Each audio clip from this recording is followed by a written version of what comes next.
बसंत पंचमी है, भगवान देवाधिदेव महादेव का आज बसंती पुष्प से सरसों का जो फूल होता है 108 सरसों के पुष्प से भगवान शंकर का श्रृंगार किया जाता है या शिव को समर्पित किया जाता है।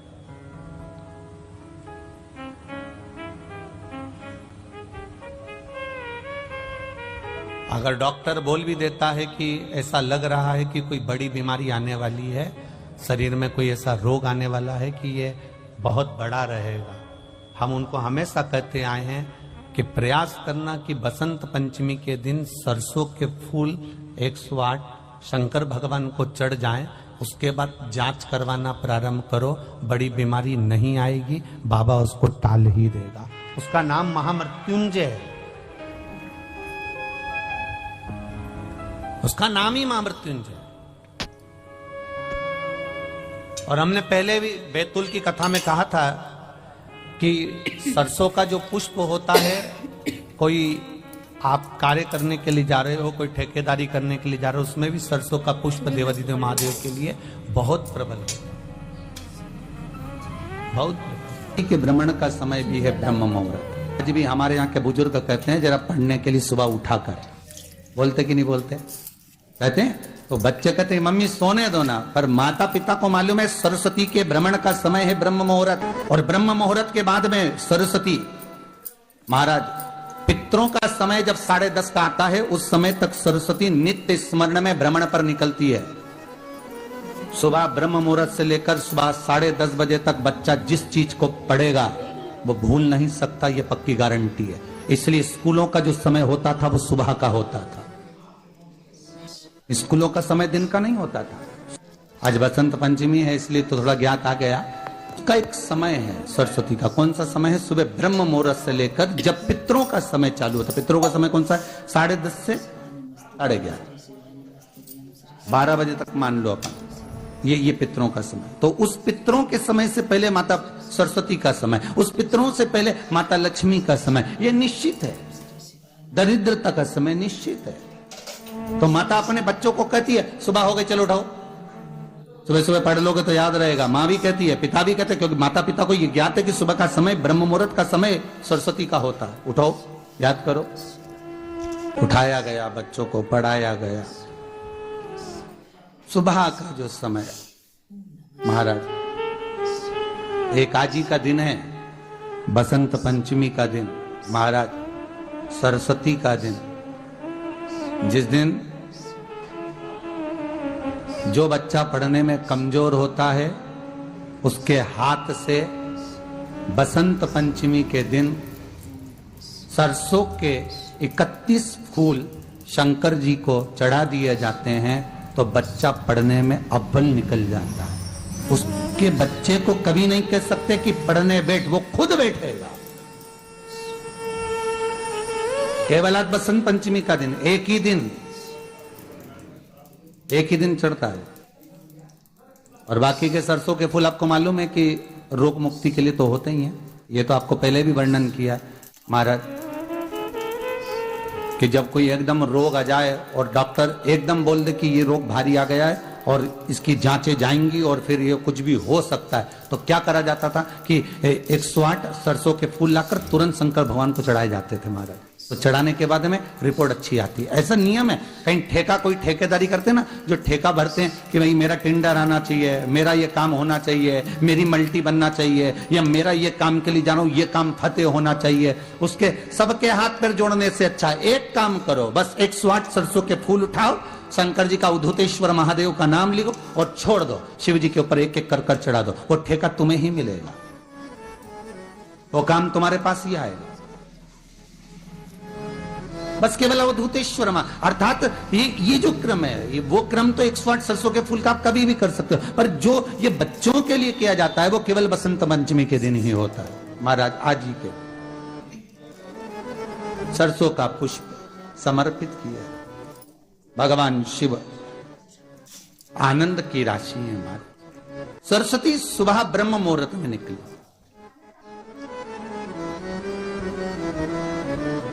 और सरस्वती जब ब्रह्म मुहूर्त में निकलती है, वेद और माला लेकर स्मरण करती है महाराज।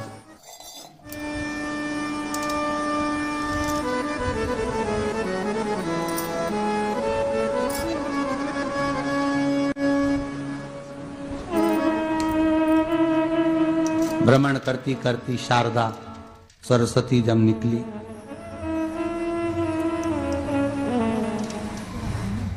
शिव महापुराण की कथा कहती है और गर्ग संहिता कहती है, जैसे जैसे सूर्य का प्रकाश तीव्र होते चले जाता है, सरस्वती उस प्रकाश में आनंद बिखरती हुई वीणा के स्वर देती हुई माता सरस्वती गाती गाती पितरों के समय से पहले ही आलोक हो जाती है। बच्चों से कहना चाहेंगे, छोटे छोटे बच्चों से, आप माता सरस्वती की आराधना करा करो।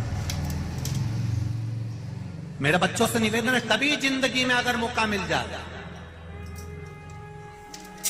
और सरसों के फूल यदि आपके जीवन में आपको कहीं से प्राप्त हो जाए, सरसों के फूल जानते हो ना, पीला कलर का होता है सरसों का फूल, आप प्रयास करो सरसों का फूल। जिस दिन माता सरस्वती का, मेरी बागेश्वरी का जिस दिन प्रागट्य उत्सव हो बसंत पंचमी का, उस समय पर माता सरस्वती का स्मरण कर कर वो सरसों का फूल आप देव अधिदेव महादेव को चढ़ाइए। जैसे माता सरस्वती को ज्ञान दिया था, वैसा मेरा महादेव आपको भी ज्ञान दे। वो सरसों का फूल आप देव अधिदेव महादेव को समर्पित।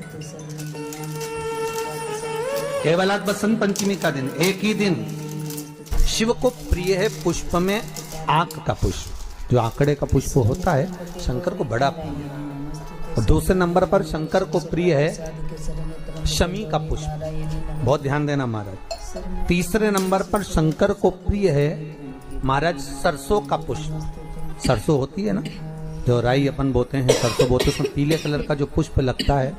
हमारा तो निवेदन रहता है जब तक सरसों आए तो प्रयास करा करो कि सरसों के 108 पुष्प शंकर भगवान पर चढ़ाना प्रारंभ कर दो।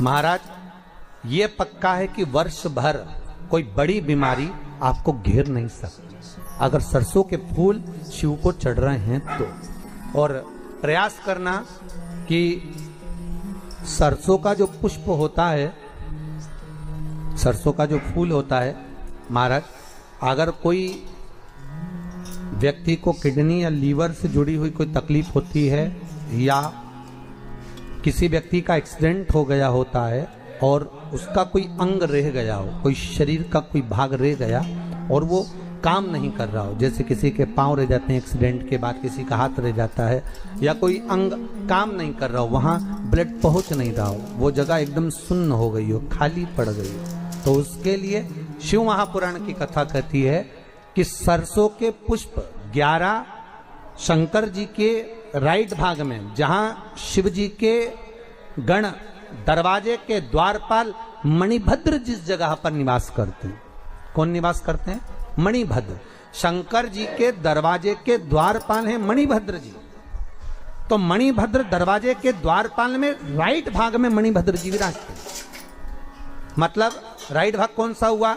जब आप मंदिर से बाहर निकलेंगे तो राइट भाग, मंदिर में प्रवेश करेंगे जब राइट नहीं होना चाहिए, आप मंदिर से जब जाएं तो राइट भाग। मतलब आप मंदिर से राइट से जाएंगे तो शंकर जी का भी राइट हो जाएगा, क्योंकि शिव जी ऐसे बैठे हैं तो शंकर जी का भी राइट हो गया, देवता उनका भी राइट हो गया, तो राइट भाग सीधा हाथ मणिभद्र जी का स्थान। 11 सरसों के पुष्प मणिभद्र के उस द्वार पर आप रख दीजिए, और मणिभद्र के द्वार पर रखकर अंदर जाकर 108 वापिस जब आप बाहर निकल रहे हैं, ये पुष्प आप रखने के बाद एक बार बाहर जाएंगे, फिर वापिस आएंगे मणिभद्र रखने के बाद, और अंदर जाकर 108 सरसों के पुष्प शंकर को समर्पित करेंगे महाराज। उस सरसों के पुष्प जो शिव जी को आप समर्पित कर रहे हैं उसको वापिस लेकर आएंगे, श्री शिवाय नमस्तुभ्यम बोलकर उस सरसों के पुष्प को महाराज सरसों के तेल की बोतल में उसको डाल लीजिए। शंकर भगवान को किसी भी प्रदोष में, शाम के समय प्रदोष काल में उस तेल को वापस ले जाकर चढ़ा दीजिए शिव जी को, उसको वापस लेकर आ जाइए। उस तेल का प्रयोग आप नाभि में डालिए और जो शरीर काम नहीं कर रहा उस स्थान पर कम से कम 15 दिन 20 दिन तक उसकी मालिश करना प्रारंभ करिए। बाबा चाहेगा तो चलाने का प्रयास कर देगा और वो अंग वो शरीर काम करने लगेगा। मणिभद्र का स्मरण। श्री शिवाय नमस्तुभ्यम। सब बोलिए एक बार जमकर। श्री, अरे पहले बोल दिया, हमारे साथ तो बोलो। श्री शिवाय नमस्तुभ्यम। भगवान शिव के मंत्र का स्मरण कर कर करते सरसों का जो पुष्प है उसमें आनंद की अनुभूति है। आनंद की अनुभूति। सरस्वती जी का एक नाम शारदा है। क्या नाम है? जम के बोलिए जरा। शारदा। ये शारदा नाम कहां से पड़ गया? सरस्वती माता को शारदा नाम किसने दिया था? भाई नामकरण होता है तो हमारे यहाँ तो आज भी नियम है महाराज। ये बुआ कोई नाम बताती है, मामा जी कोई नाम बताते हैं और दादाजी कुछ बोलते हैं। कोई बोलेगा टिक्कू, कोई बोलेगा पिक्कू, कोई बोलेगा कुछ। सबके नाम अपने अपने रहते हैं, कोई प्रेम से क्या बोलता है। तो सरस्वती का शारदा नाम किसने प्रदान किया था? माता सरस्वती को शारदा संबोधन किसने दिया था? माता सरस्वती को शारदा का संबोधन किस समय पर प्रदान किया गया था? जिस समय पर शंकर और पार्वती भ्रमण पर निकल रहे थे और भगवान ब्रह्मदेव सरस्वती को ढूंढ रहे थे और माता सरस्वती को ढूंढते हुए ब्रह्मा जब भगवान शंकर की साक्षी में पहुंचे हैं तब भगवान शंकर से ब्रह्मदेव ने कहा, आप कहीं सरस्वती को देखें तो मुझे भेजिएगा, मेरे पास में भेजिएगा। शंकर भगवान ने उसी समय पार्वती से कहा, पार्वती, जैसे एक स्त्री जो पतिव्रता धर्म का पालन करने वाली है, एक नारी पतिव्रता धर्म का पालन करने वाली होती है, पति को परमेश्वर मानने वाली होती है, पति के चरणों का रसतत्व ग्रहण करने वाली होती है, तो वो पर पुरुष का स्मरण नहीं करती। उसी तरह एक पति जो अपनी अर्धांगिनी के साथ में रहे और अर्धांगिनी के साथ चले तो पर नारी का स्मरण नहीं होना चाहिए। तो एक काम करो पार्वती, तुम उस सरस्वती को बुलाना प्रारंभ करो। अब पार्वती जी ने कहा, सरस्वती तो मेरी बहन जैसी है, सरस्वती तो मेरी सखी जैसी है, अब मैं उसको अगर बुलाऊं, आवाज दूं, अच्छा नहीं लगेगा। तो माता पार्वती जब ढूंढते ढूंढते ढूंढते ढूंढते शंकर भगवान के साथ में भ्रमण करती करती पहुंची तो क्या देखती हैं माता पार्वती कि एक सरोवर के पास में माता सरस्वती बैठकर सरोवर में अपना मुखाग्रविंद देख रही थी। श्वेत वस्त्र था मेरा माँ का और बड़ी सुंदर गले में माला पहन रखी थी माता सरस्वती ने, और एक सरोवर में माता सरस्वती अपने मुख को जब निहार रही हैं, उस दर्पण के भाव में अपने प्रतिबिंब को देख रही हैं, तब उस समय पर माता पार्वती ने कहा, शारदा। सरस्वती को लगा मेरा संबोधन ये किसने कहा, पलट कर देखा। सरस्वती ने कहा, पार्वती तुम? हाँ, मैंने तेरा जो दर्पण में प्रतिबिंब देखा है, तेरा स्वरूप देखा, पर तू इतनी सुंदर है, इतनी सुंदर है, पर तेरा जल में जो स्वरूप देखा ना वो नीला दिखाई दिया, थोड़ा सा श्याम दिखाई दिया, इसलिए मैंने तुझे शारदा कह दिया। आज भी हमारे मध्य प्रदेश के कटनी और सतना के बीच में महियर में आज भी शारदा भवानी विराजमान है।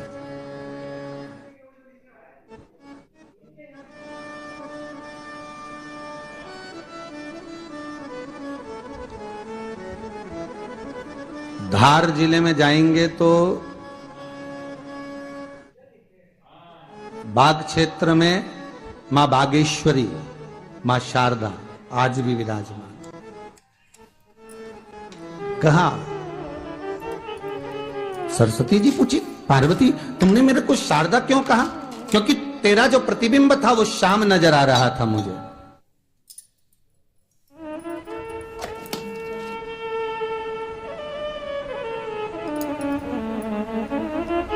उस प्रतिबिंब को देखकर मैंने तुझे शारदा का संबोधन दिया। तुम्हें ब्रह्मा जी बुला रहे हैं। सरस्वती ने कहा, पार्वती मैया, दीदी आपने मुझे जो नाम दिया है, जगत के लोग, संसार के लोग मुझे इस नाम से जब पुकारेंगे तो ये शारदा, ये सरस्वती स्वयं उसके कंठ पर, उसके मस्तिष्क पर सदा विराजमान रहेगी, ये शारदा बनकर। इसलिए हमारे स्कूलों में, हमारे काव्य ग्रंथों में, हमारे जो कविगण रात्रि को जो काव्य पाठ करते हैं, कविता का स्मरण करते हैं, वो सरस्वती की वंदना नहीं करते, हे शारदे मां, शारदा की वंदना करते।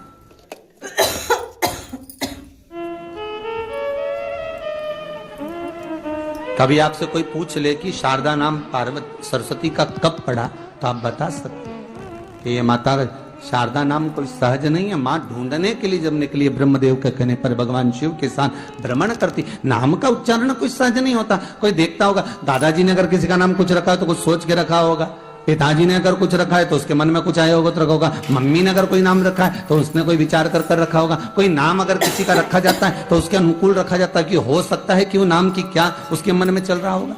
तो शारदा का संबोधन कोई सहज नहीं है। माता सरस्वती का एक नाम शारदा हुआ, इसलिए संबोधन में सरस्वती कम शारदे मां ज्यादा बोला जाता है। आप काव्य पाठ कर लो, नाम जाप कर लो, स्मरण कर लो।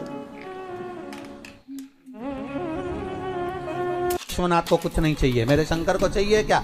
अगर आपके जीवन में ऐसा लगे कि बहुत बड़ी बीमारी आ गई और आपके घर का व्यक्ति वेंटिलेटर पर पड़ा हुआ है, तो शमी के वृक्ष के फूल ले आओ 7, और शमी के वृक्ष के 7 फूल लाकर एक एक फूल शंकर भगवान को श्री शिवाय नमस्तुभ्यम कहकर उस व्यक्ति के लिए जो पड़ा हुआ है, अंतिम सांसें गिन रहा है, जिसको अटैक आ गया, अंतिम सांसों में जो गिन रहा है, उसके नाम से भगवान शंकर पर चढ़ाना प्रारंभ कर दो। मात्र 7 पुष्प उस शमी के वृक्ष के 7 पुष्प आप शिव को समर्पित करिए, उसका नाम और गोत्र बोलकर, और भगवान शंकर का मूल मंत्र श्री शिवाय जम के बोलिए, श्री शिवाय नमस्तुभ्यम बोलकर एक एक शमी का फूल शंकर पर चढ़ाना प्रारंभ कर दो। फिर आगे वो विश्वनाथ की मर्जी है, वो प्राण कैसे लेकर वापिस आता है, उस काल से छुड़ाकर महाकाल कैसे लाता है, ये वो जाने। आपका फर्ज केवल आप अदा करिए।